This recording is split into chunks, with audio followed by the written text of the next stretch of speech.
In this lesson 1.8 example, Home Run King, we'll work on identifying outliers using the 1.5 IQR rule. Here are the data on the number of home runs that Barry Bonds hit in each of his 21 complete seasons. Identify any outliers in the distribution, making sure to show your work. Now in these 21 data points, we can see that Barry Bonds ranged anywhere from 16 home runs in a season to 73. Looking at this data, 73 seems to fall pretty far above the rest of the values, so that may be an outlier. To determine whether or not it is, we'll use the 1.5 IQR rule. We'll start by identifying the median in this particular data set, 34, and then we'll find the quartiles.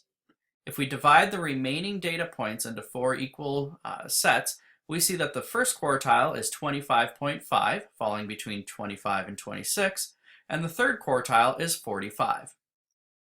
The IQR, or interquartile range, then, is Q3 minus Q1, or 19.5.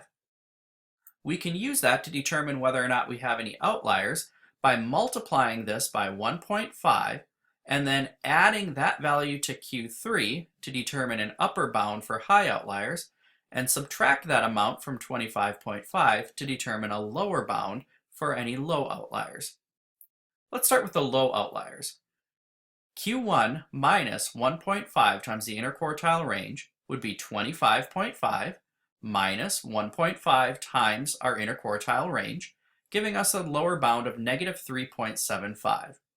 So if Barry Bonds happened to hit less than negative 3.75 home runs in any season, we would determine those seasons to be an outlier. Seems pretty unlikely in this case, so let's focus on this high value of 73.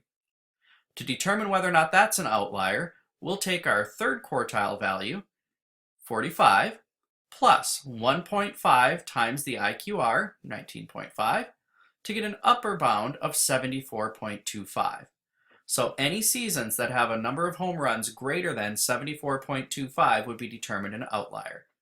Because 73 is less than that, we can conclude that this distribution has no outliers.